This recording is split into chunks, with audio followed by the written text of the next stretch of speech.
은혜가 많이 되셨죠? 하나님 말씀이 생명샘입니다. 하나님 말씀이요. 그 말씀을 생명샘에서 자꾸 길어내야 돼요. 그런데 주일날 한번 교회만 갈 때만 딱 들고 왔다가 먼지 털어가지고 그러면 그게 생명샘인데도 불구하고 그냥 가만히 있는 거죠. 이렇게 펴서 읽고 듣고. 왜요? 생명의 샘이니까. 물을 마셔 살 거 아니겠습니까? 평안도 없고 위로도 없고 용서도 하게 되고 갈 길을 알게 되고 말씀 속에서요. 생명샘인데요. 오늘 특별히 우리 대강절 두 번째 주일인데 성서주일로 온 세계교회가 함께 지킵니다. 특별히 말씀이 육신이 되어 우리 가운데 오신 주님을 기다리고 주님을 기다린 그 마음 속에서 더욱더 하나님의 말씀을 정말 더 가까이 하고 지난주 말씀처럼 마음에 하나님 말씀을 좀 새기고 더 나아가서 그 말씀을 전하며 살아가는 우리와 온 교회가 되어질 수 있기를 간절히 소원합니다. 그렇게 하는 것이 성탄을 제대로 기다리는 그런 신앙인의 모습이라고 그렇게 믿습니다. 지난주에 말씀드렸지만 우리의 신앙은 또 신구약 모든 말씀을 요약하면 딱 두 가지로 요약할 수 있습니다. 한번 따라합시다. 하나님 사랑, 이웃 사랑. 하나님 사랑, 이웃 사랑. 아멘. 그렇게 하면 끝나는 겁니다. 그렇게 다 못해서 우리가 이제 문제가 되는 거죠. 요즘 이 12월을 맞으면서 그 구세군에서 하는 그게 뭐죠? 자선 낭비도 이제 설치가 되고 그런데 거기 보니까 그런 그 도표가 있더라고요. 당신의 사랑의 온도는 몇 도입니까? 몸의 온도는 36도, 37도 넘어가면 곤란하지만 사랑의 온도는 더 올라갈수록 좋은 거예요. 근데 요새는 사랑의 온도가 잘 안 올라간다고 그러더라고요. 그럼 뭐예요? 사랑이 좀 식었다는 거죠. 물론 어려워서 그런 것도 있겠지만 그런데 하나님을 사랑하는 내 온도가 얼마나 되는지 우리가 점검을 해야죠. 또 이웃을 사랑하는 온도는 몇 도인지 그것도 점검을 해야죠. 그런 시간이 필요한 것입니다.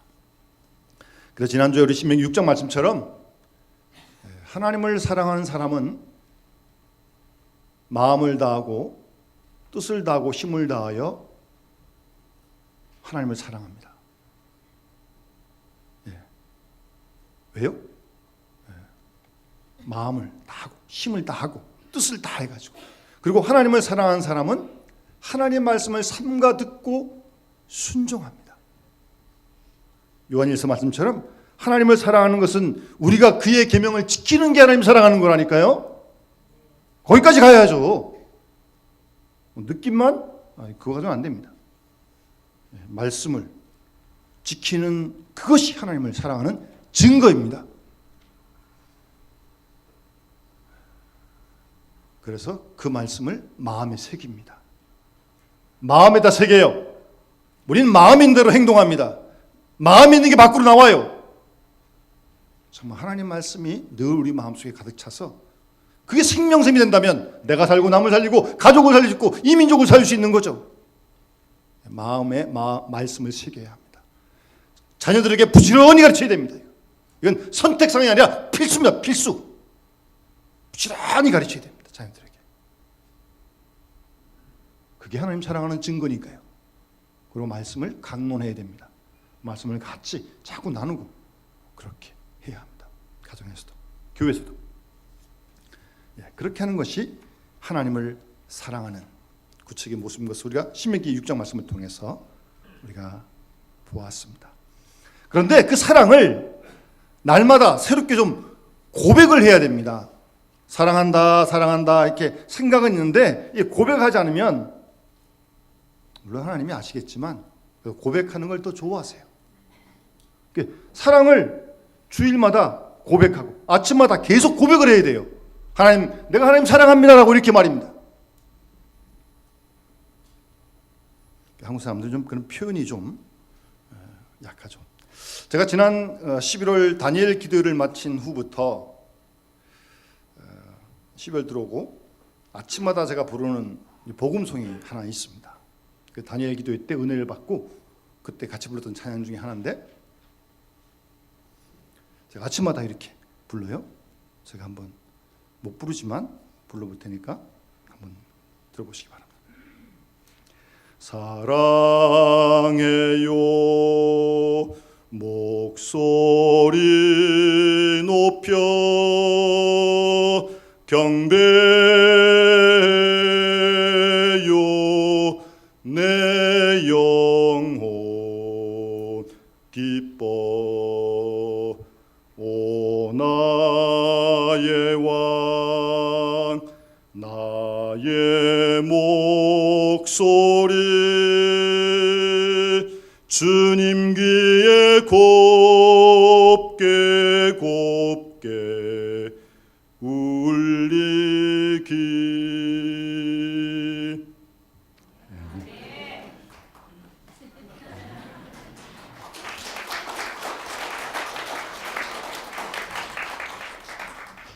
고백을 해야 됩니다. 내가 하나님을 사랑합니다. 예? 그리고 하나님을 경배합니다라고 고백을 해요. 마음만 담고 있으면 안 되고요. 담아가지고 표현을 해야죠. 표현을. 사람끼리도 표현을 해야 뭘 알지. 마음만 있으면 잘 모를 수도 있잖아요. 하나님을 향한 우리의 사랑의 마음을 표현해야 돼요. 찬양으로 하든지 기도라든지 날마다 아침마다 새롭게요. 사랑을 고백해야 합니다. 그럴 때 사랑이 새로워지는 거예요. 사랑이란 사랑한다 사랑한다 이 생각만 가지고는 그건 안 돼요. 사랑이란 원래 속성이 영원한 현재적인 사건이에요. 매일매일 하나님 사랑해야 돼요. 우리 마음이 어떻게 다를지 모르니까. 옛날에 이제 하나님 사랑했는데 그거 가지고 뭐 몇 년을 울어먹으려고 그래요. 안 돼요. 그때 과거에 사랑은 좋은데 오늘 또 사랑해야 돼요. 오늘 주일날 출근하시지만 우리 그래서 주 앞에 나온 거 아니에요?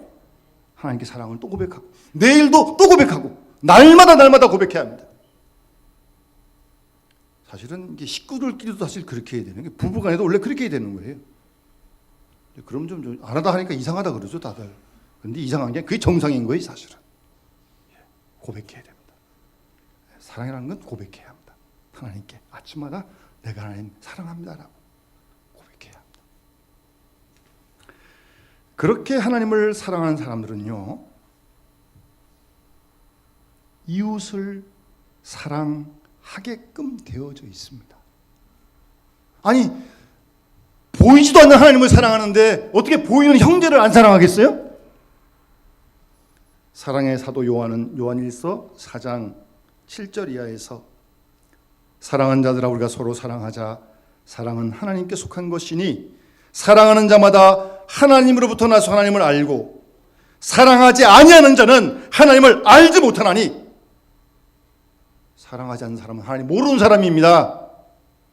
예? 착각에 빠져 있지 마세요. 사랑하신다고요?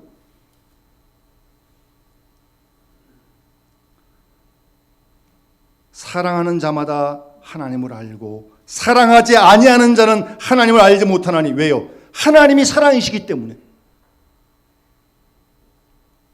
사랑하지 않는 사람은 하나님 모르는 사람입니다.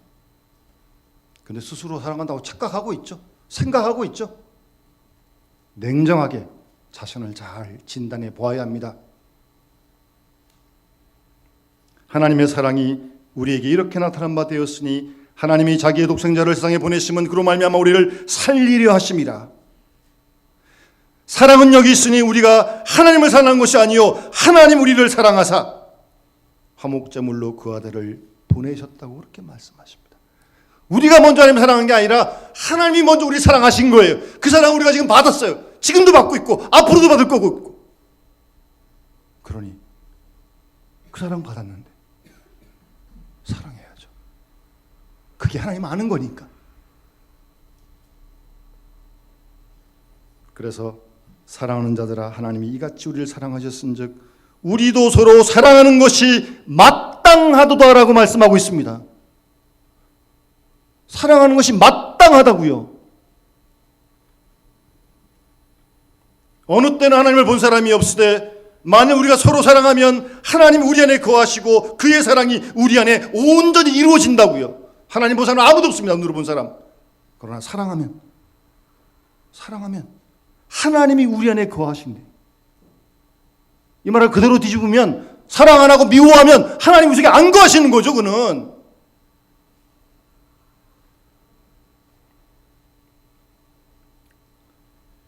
사랑 안에 거하는 자는 하나님 안에 거하고 하나님도 그의 안에 거하신다. 그렇게 말씀하십니다. 사랑 안에 거하는 사람이 하나님 안에 거하는 사람입니다. 왜요? 하나님이 사랑이시니까. 그래서 사도 요한은 노골적으로 분명히 말합니다. 누구든지 하나님을 사랑 안으로 하고 형제 미워하면 이는 거짓말하는 사람이다. 보는 바 형제를 사랑하지 않는 사람이 보지 못한 하나님을 사랑할 수 없다. 분명하게 말씀하세요. 보는 바 형제 사랑 못하면서 무슨 보지 않는 하나님을 사랑한다는 거예요? 그런 사랑이 어디 있어요? 환상 속에 빠져 있지 마세요. 착각 속에 머물러 있지 마세요. 사랑하는 그 사랑 속에 하나님 우리 안에 거하신 거예요. 그러니까 보는 바 형제를 사랑하지 않으면 보지 못한 하나님 사랑한다는 건 거짓말한다는 거예요. 그건 그런 사랑의 거짓말 당해서는 안 되는 거 아니겠습니까? 우리가 짧은 인생을 그렇게 살아도 되겠습니까? 한 번 사는 인생을 그렇게 살아도 되겠냐고요. 물론 뭐 돈 버는 것도 중요하고 일하는 것도 중요하고 다 중요하겠습니다만 자녀를 키우는 것도 다 중요하겠습니다만 가장 중요한 게 뭐겠습니까? 정말 하나님께 받은 사랑을 가지고 하나님 사랑하고 교회를 사랑하고 이웃들을 사랑하는 그게 하나님 우리에게 원하시는 거 아닐까요?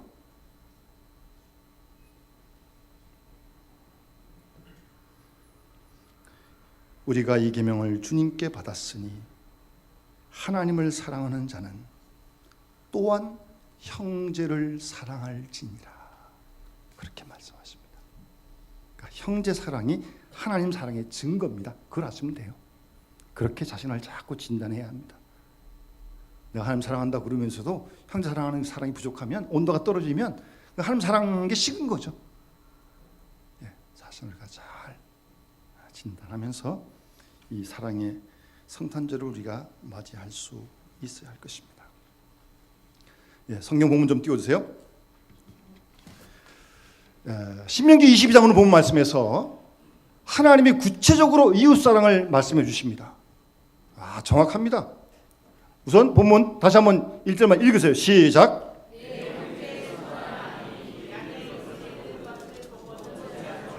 2절이요.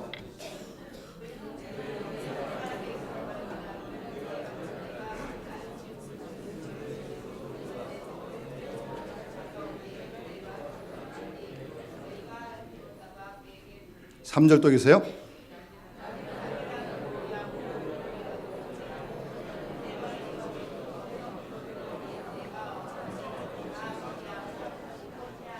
사절이요?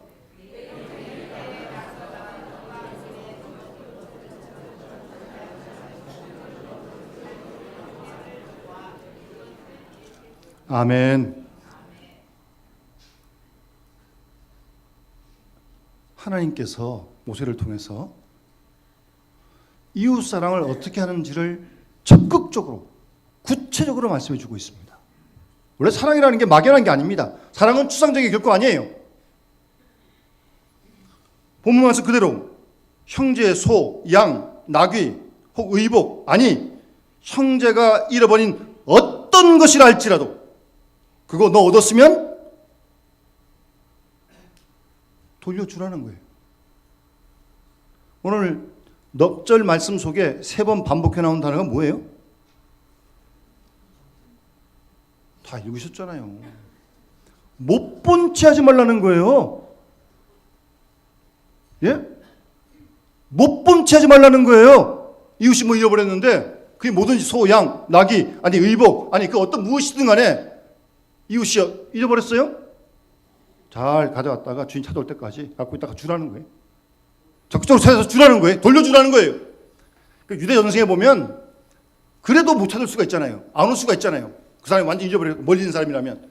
그러면 본인이 갖고 있다가 대부분 그런 주순 습득한 물건은 이웃 사랑하는 데 썼다고 합니다.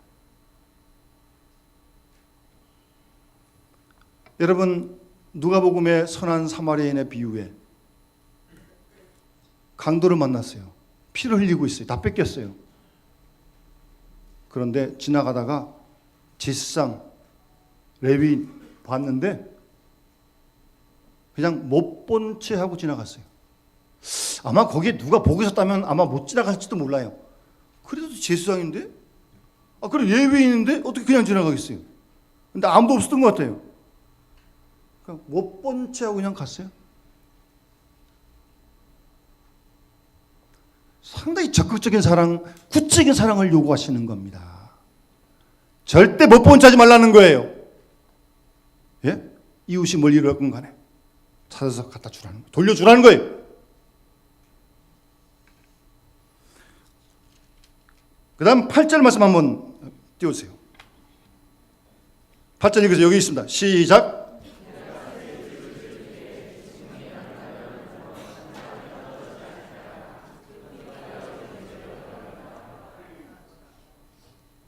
이런 말씀 잘 안 읽어보셨죠? 성경에 이런 말씀이 있나? 집 짓는데 난간을 만들라는 게 난간을. 그 당시 이스라엘 집을 질 때는 지붕이 편편했습니다. 그래서 혹시 누가 올라갔다가 편편하니까 한번 떨어질 수 있잖아요. 그러니까 지붕 더 연장해가지고 난간을 만들라는 게 난간을. 왜요? 괜히 땅에서 올라갔다가 떨어지는 일 없도록 미리 준비하라는 거예요.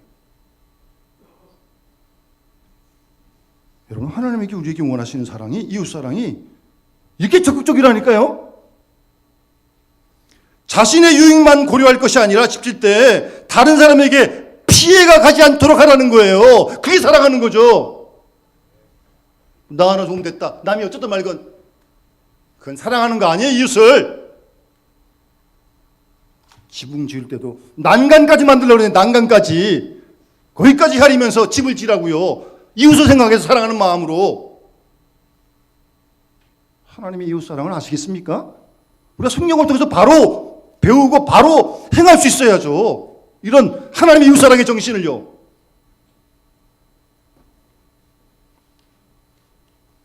하나님의 백성인 우리는 자신의 유익만 생각할 것이 아닙니다. 다른 사람의 유익도 분명히 고려해야 합니다. 너무 타인의식이 없어요. 남이 어쩌건 말건 나한테 그게 무슨 사랑입니까 도대체? 아주 이기적인 사랑이죠. 그런 건. 하나님의 백성들은 작은 일이든 큰 일이든 섬세하게 하나님의 인자심과 긍휼을 나타내라는 것이 생활 속에서. 본문의 시간상 읽지 않겠습니다만 심지어는 본문에 보면 어미와 새끼를 함께 취하지 말래요. 6절 7절 말씀해 보시면 새, 그 새끼 같이 취하지 말라는 거예요. 만물에 대한까지 관심을 갖도록 하나님께서 말씀하시는데, 그 다음 신명기 24장 말씀 좀 띄워주세요. 앞에 보세요. 앞에 보세요. 신명기 24장 14절 말씀. 기가 상당히 느려요. 24장 14절이요.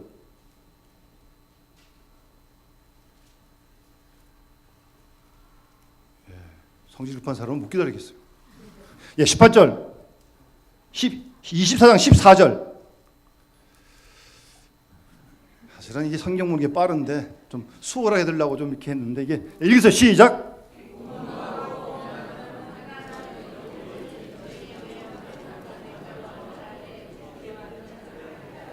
15절 읽으세요. 계속.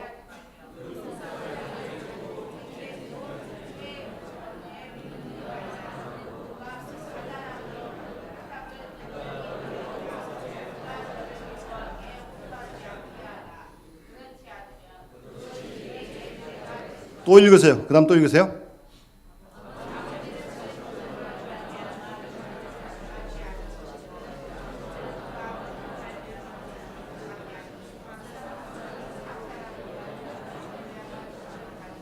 17절이요.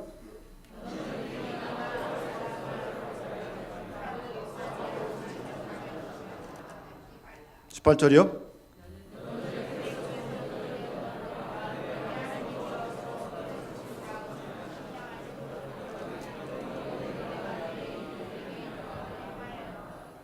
(19절이요)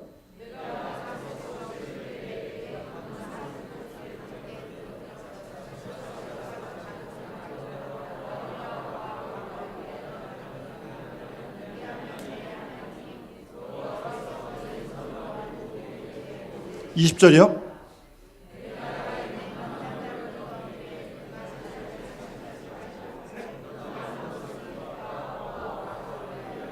21절이요.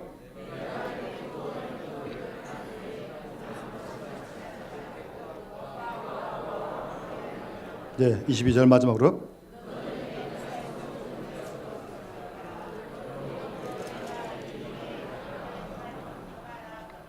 아멘. 우리는 하나님 말씀대로 사는 사람들입니다.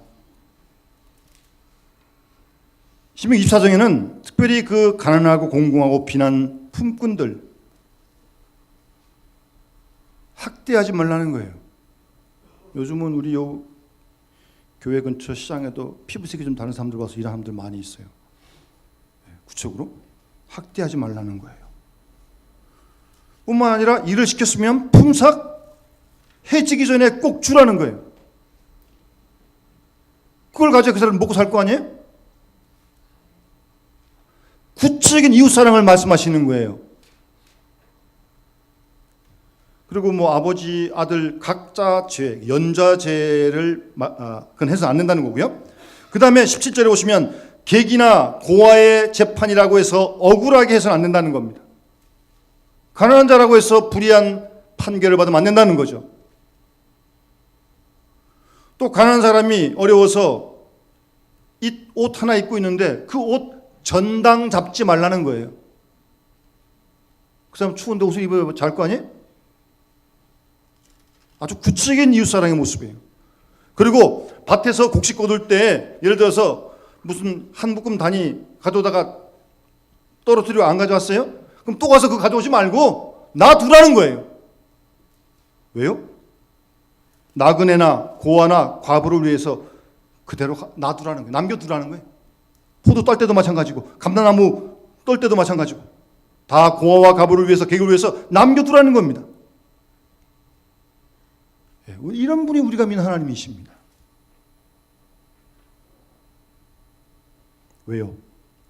너는 애굽 땅에서 종되었던 것을 기억해라. 너희가 애굽에서 430년 종살이 하지 않느냐? 나의 놀라우신 눈으로 너희들이 구원받지 않느냐? 해방받지 않았느냐? 그렇다면 너희가 그런 은혜를 입었는데 이렇게 하라는 거예요. 이렇게. 그거 기억하고. 그러면 하나님께서 복을 주시겠대요. 하나님은 그런 사람에게 복을 주시는 겁니다. 성경이 그렇게 말씀하시는 거예요. 그래서 하나님을 사랑하는 사람은 이웃을 사랑합니다. 안 할 수가 없어요. 구체적으로. 아주.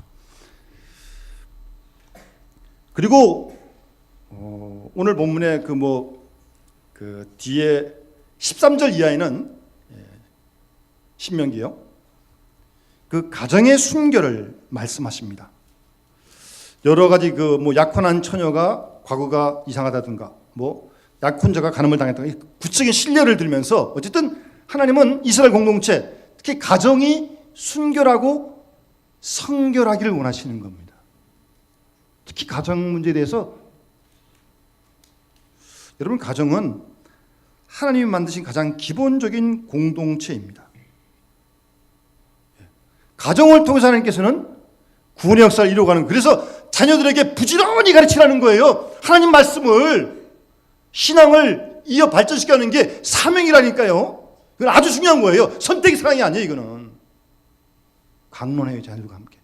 그만큼 가정공동체를 귀히 여기시는데 그런 가정을 이렇게 순결을 지키지 못하게 하고 깨지게 되면 안 된다는 거죠.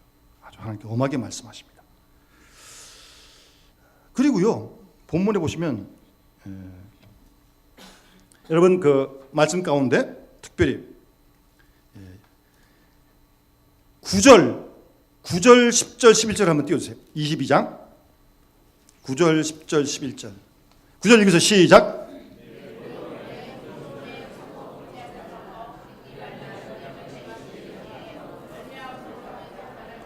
(10절이요)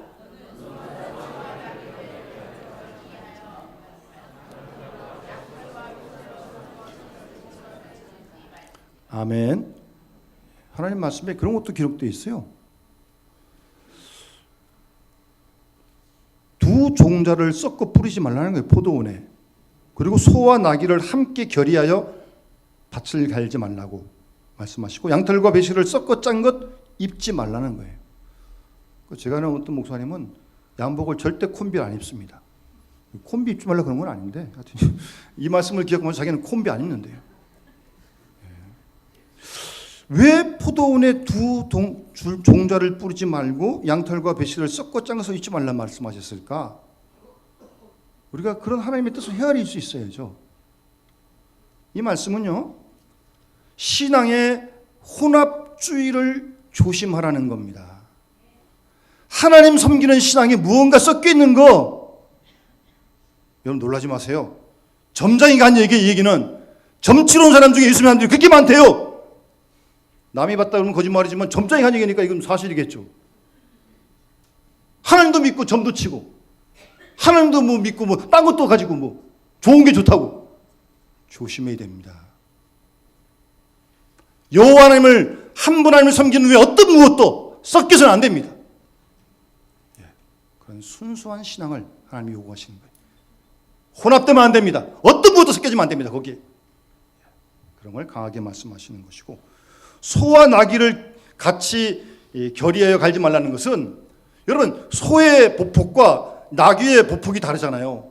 이 다른 보폭을 가진 두 짐승을 갖다가 이렇게 엮어가지고 같이 일을 시키면 이게 일이 되겠냐고요.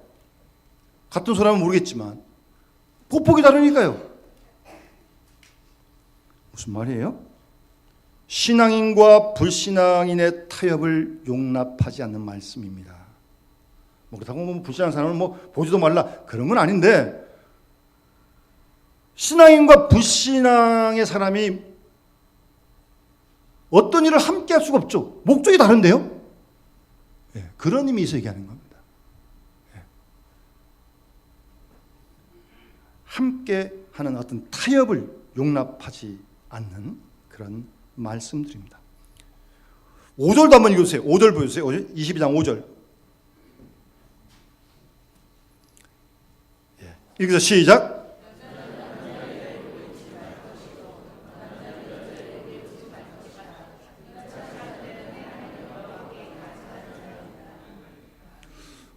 왜 남자가 여자 옷을 입고 여자가 남자 옷을 입었을까요? 잘 모르죠. 우리가 그때 안 살았으니까. 근데 이런 일이 있었던 거죠. 왜냐하면 그 가나안 원주민, 그러니까 이스라엘 사람 말고 가나안 원주민, 이방 사람들이 섬기는 이방 신의 제사에서 이런 풍습이 있었던 겁니다. 거기 섞여가지고 이스라엘 사람도 같이 여자 남자 받고 있고 그러지 말라는 거예요. 하나님께 대한 순수한 신앙을 가지고 이스라엘의 거룩함을 지키라는 말씀입니다. 12절 한번 보여주세요. 12절 시작. 죄송합니다. 이게 아직 안 나왔네요. 시작.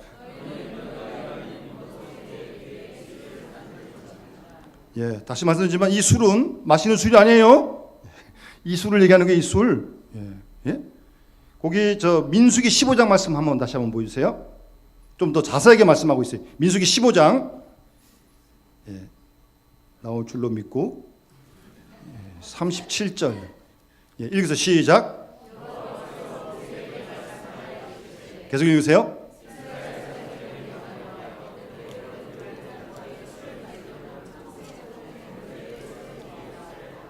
그 다음요.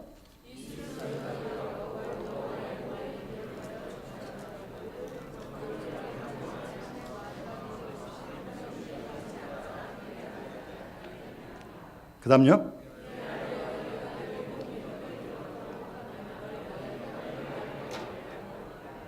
여기서 시작.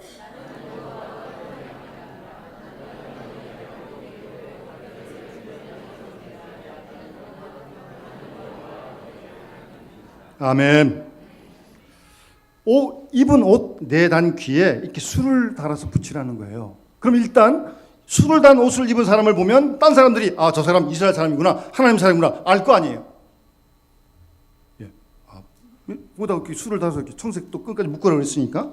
그 다음에 민수기 15장 보면 이 술은 이 술은 너희가 보고 여호와의 모든 계명을 기억하고 준행하고, 이걸 보면서 하나님 말씀을 기억하라는 거예요.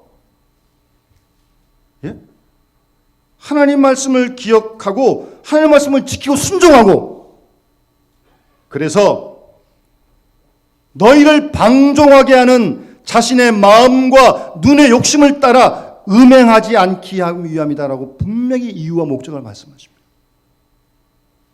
보인다고 다 보면요, 그게 시험이 되고 유혹이 됩니다. 예? 그래서 딴 데 보지 말고 여기 보라는 거예요. 여기를 하나님의 말씀을 기억하고 준행하고 너희를 방종하게 하는 마음과 눈의 욕심을 따라 음행하지 않게 하기 위해서 하나님 말씀에 더 몰두하고 집중함으로 이 술을 보라는 겁니다. 그렇게 해서 자신을 지키고 이스라엘 공동체의 거룩함을 지키라고 하는 하나님의 뜻입니다. 여러분, 우리가 하나님 말씀을 어느 한 말씀만 계속 읽으면 안 돼요. 신구약 모든 말씀이 하나님의 말씀인데 이런 말씀을 읽어가면서 하나님이 이렇게 이웃을 구체로 사랑하면서 이런 말씀들이 늘 떠나지 말아요. 우리 마음에서.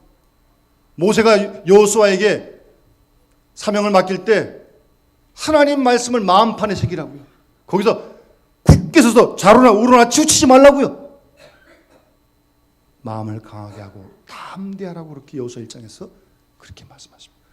성경 읽어보면 왕들도 유혹받기 쉽고 넘어가기 쉬우니까 항상 하나님 말씀을 옆에 늘 두고 그 말씀을 쓰라 그랬어요. 그래서 항상 하나님 말씀이 우리에서 떠나면 사람은 다 누구나 유혹과 시험에 넘어지기 마련입니다. 마음에 새기라는 거예요. 하나님 말씀이에요. 이 말씀을 따라 하면 그 길이 진리의 길이요 생명의 길이요 복 받는 길인 줄 믿습니다. 우리 이 12월 성탄을 앞두고 우리 모두 하나님을 사랑하는 마음을 더 새롭게 하시고 날마다 새롭게 고백하시고 그 사랑 속에서 구체적으로 이웃을 사랑하라. 오늘 말씀을 기억하시면서 생활로 옮겨갈 수 있는, 그리고 거룩함과 성결함을 지켜가는 믿음의 가정과 우리 공동체 되어질 때 우리를 통해서 교회가 이 사회에 빛이 되고 소금이 될 줄로 분명히 믿습니다. 찬송 218장 함께 부르시면서 봉헌하도록 하겠습니다.